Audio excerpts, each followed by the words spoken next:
Last time I visited TeamSport Warrington, I did an entire 40-lap race and didn't use the boost button once. Why? I defended harder than a defensive thing and was pretty slow, and felt like an enormous idiot once I'd realised my mistake. God, I'm such an idiot. But now I'm back in a cloud of shame for a chance at redemption. This is a Need for Speed members event. 4 races, random grids, no practice. As we got ready in the pits, we had no idea how crazy things were about to get. You can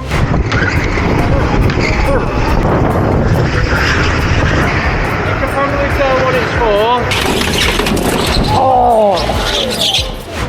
Yep, that's all coming a little later in this video, but right now, blissfully unaware of all that, I only had one goal. Last time I was here, I managed to set a 53.9 as my fastest lap. Let's see how much quicker I can go when I use that boost button. Hopefully I do actually manage to go quicker, because if I don't, that would be a bit embarrassing. As we did the formation lap, my pedal position was bothering me a little bit, but I didn't have much time to mess around with it because race 1 was about to start. When they go out, you go. Keep your eyes on the lights.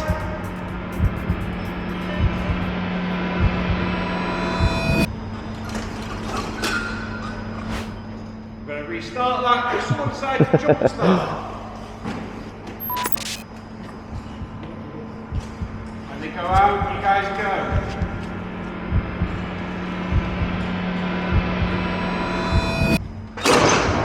The lights go out for real this time, and I'm having problems with my pedals off the start. It's flipped backwards over itself and my foot's come off the accelerator for a little bit. Fortunately, we haven't lost too many positions and we're just hanging it around the outside of this corner, which will turn into the inside for the next one. Heading down under the Dunlop bridges for the first time, kart number 35 gets a beautiful move around kart number 11 here, and you can't see it in this clip, but I've got someone on my inside, so I can't get across to that apex. We do manage to hang it out around the outside, which turns into the inside for that left-hander, and then I can cut across to the apex and keep hold of 11th place.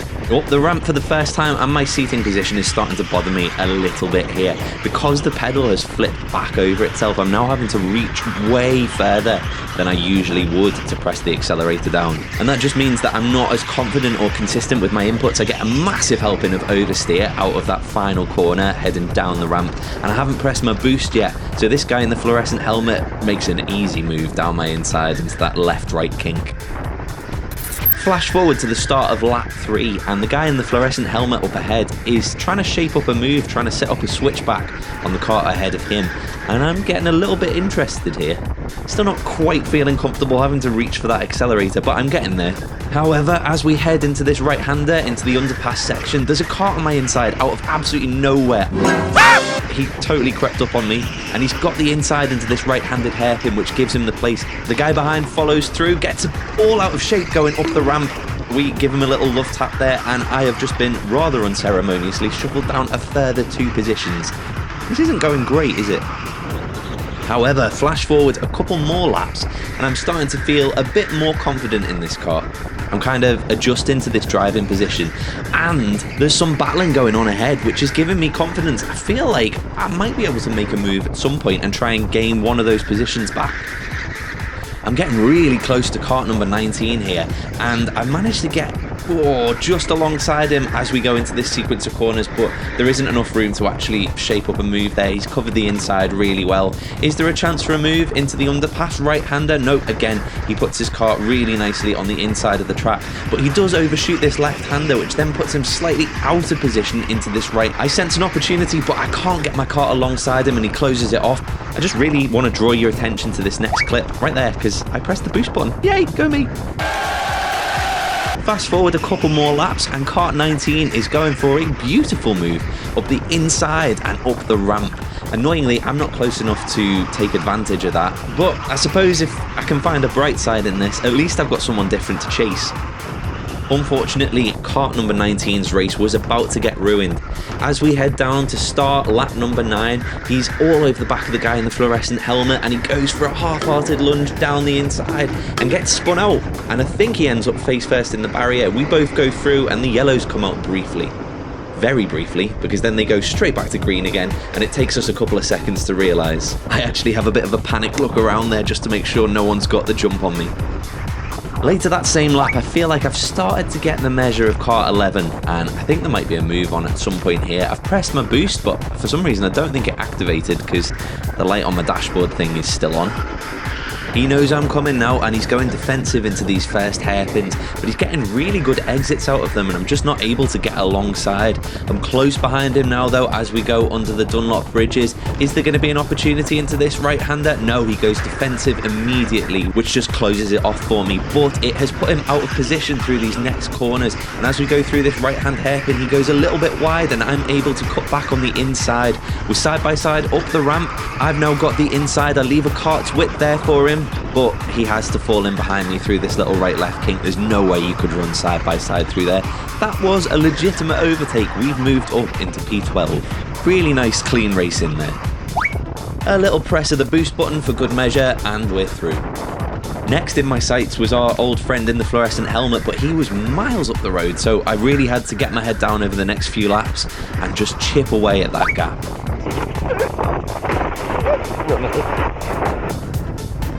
A couple of laps further on, and I've managed to do just that. Although in the meantime, fluorescent helmeted guy has also managed to make an overtake. So now I've got kart number 8 in my sights. Due to the magical properties of Warrington Boost or editing magic, I'll let you decide which, we've skipped forward another lap and we are all over the back of kart number 8 now. Because he's defending, we're able to take alternate lines and carry more speed through the corners. But there's not that many places to make an overtake in Warrington, especially if you're not like light years quicker than the kart ahead of you. I'm thinking about it into this right-hander again, but I can't get the overlap on him. He gets a great exit out of there, so we'll have to think of something else. Heading onto the down ramp, I hit the boost a bit earlier than usual, and I kind of feel like it helped. We get a great run on him, and then through this flat left and right, he actually goes a bit deep there, compromises himself, and we throw it down the inside into the first corner. He left me the room there, which was really appreciated, because that could have been a little bit of a bump, but we're through. Good stuff. I'm quite chuffed I managed to get that stopped, because, if I hadn't, something bad could have happened there. Anyway, I've got my head down now, chasing after fluorescent helmet guy. Let's see what we can do in the dying stages of this race. But then, very strangely, on the up ramp, we come across a slow-moving driver, and, the track goes yellow. And it turns out that was it. I was really confused at this point. You can see me looking around trying to spot if the track's just yellow or if there is actually a checkered flag out, and I couldn't see one. But it was the end of the race, and unfortunately that meant that my glorious dive bomb into that first corner was all for nothing. It didn't count because we crossed the start-finish line before the positions changed, and I actually finished P12 instead of P11.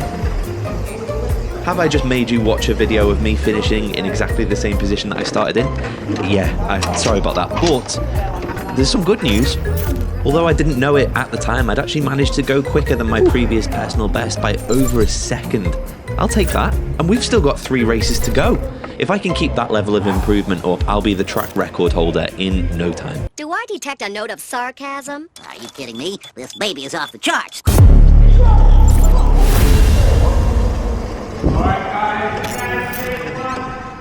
Oh my god. It's gonna be chaos.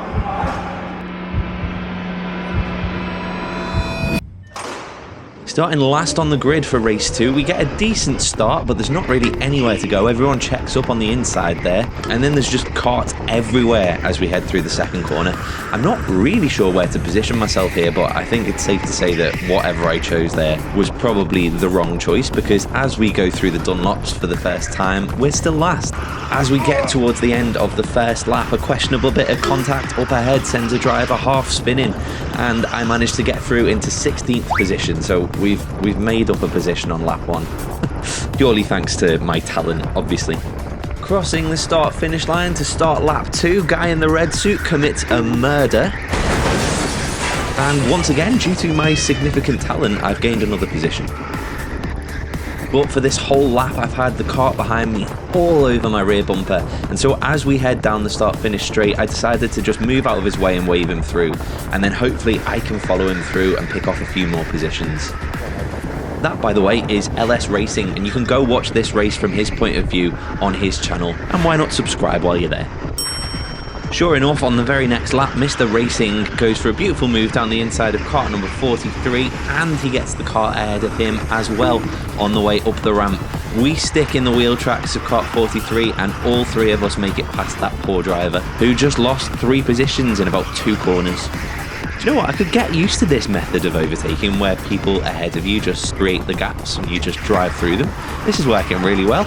We go down the inside of kart number 6, I think it was there, and we've gained another position. All joking aside though, in this race we did have some cracking battles, and this is one of them.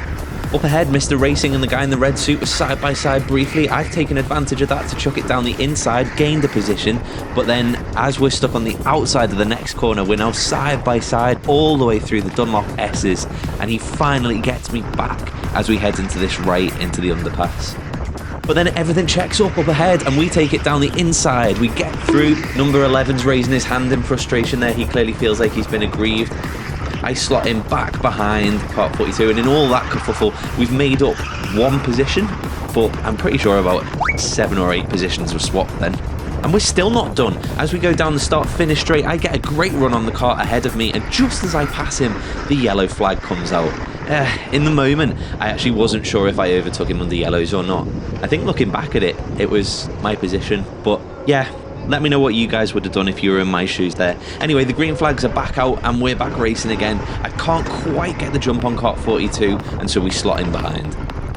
1 lap later and it's deja vu time, because 42 goes up the inside of the kart ahead of him, and don't mind if I do, I just follow him straight through. The guy in kart 11 tries to fight it, but there's no way he can fight that. We're up into P11. And a couple of laps later, I managed to get myself into the top 10 for the first time tonight with this dive bomb into turn 1.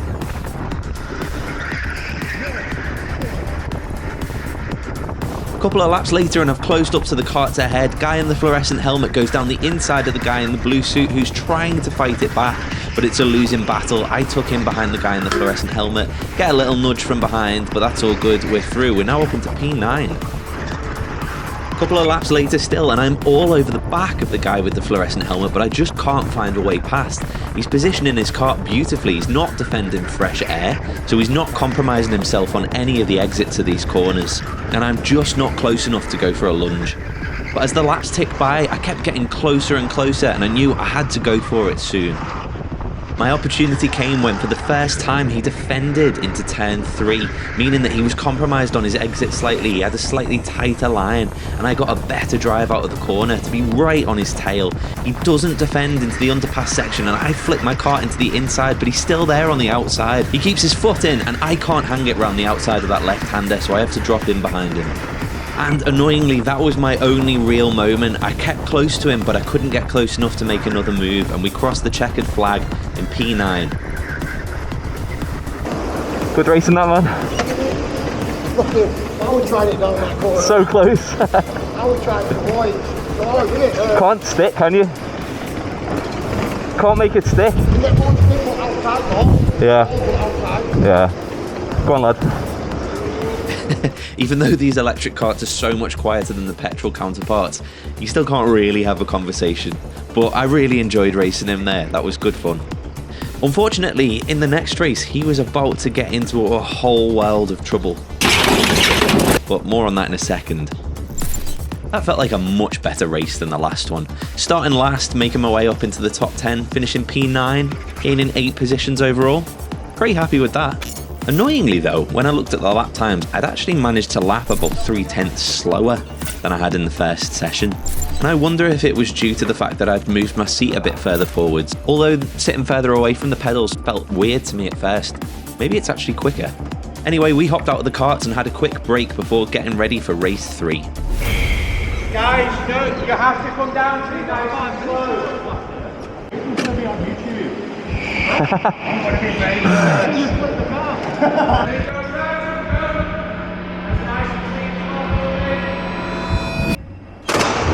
The lights go out and we're off for race 3. Starting in P4 here, so we've got a good opportunity. Someone gets down our inside, so we go down to P5 briefly, but we manage to take back the position and then go all the way around the outside of P3, even though we get a bit of a whack there. And somehow we've come out of that sequence in 3rd place. Heading into the underpass, we run wide on cold tyres, and then the whole track goes yellow, immediately followed by a red, so everyone comes to a stop. We sat here for quite some time, not really sure what was going on, but little did we know that behind us there had been an almighty crash. Another racer, LP, who you guys might remember as Not Lewis from my previous Warrington video, was involved in the crash, and you can see it from his point of view here.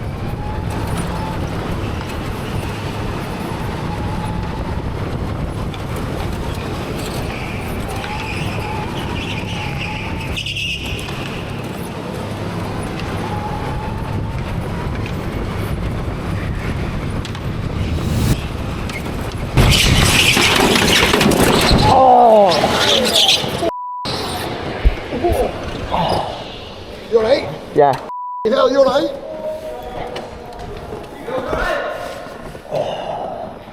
You alright? The crash was caused by people trying to go 4 wide into a section of the track where only 2 people could really fit, and loads of the guys in this shot with LP were just caught out. They had nowhere to go. Fortunately, it wasn't as serious as it potentially could have been, but LP's out of karting for the rest of the year due to this. It's a stark reminder that this sport can be dangerous, and not backing out over one position isn't worth someone getting injured. Drive safe and drive sensible, guys. Thanks to LP for letting me use this footage. Go subscribe to his YouTube channel and send him some love. I hope you're feeling better soon, dude.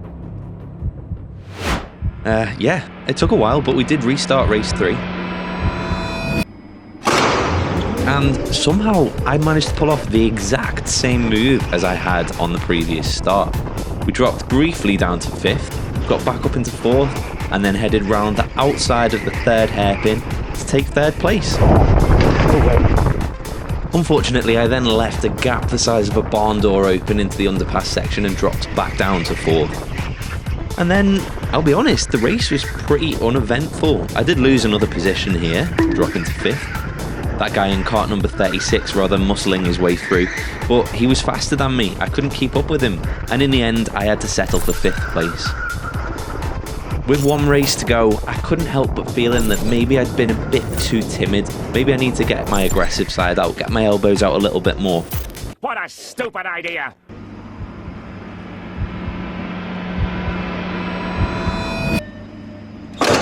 The lights go out one more time in Warrington and we are straight up into position 4 off the start. We're going to cover the inside into turn 2. The 2 karts up ahead make contact and I spot a gap around the outside of turn 3, but it doesn't work.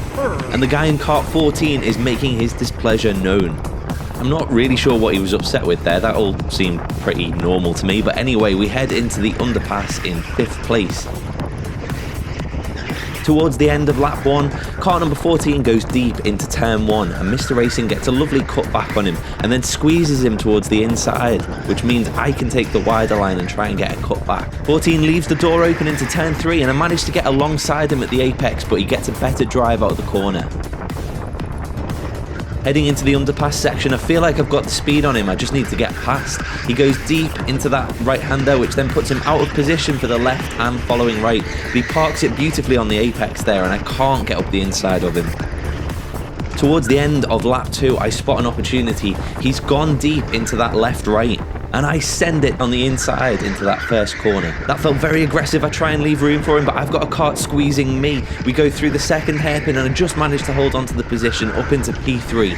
Oh, that got very tight and very feisty. But as I said, I felt like I'd been a little bit too kind in some of the previous races, so I wanted to just get my elbows out a little bit more.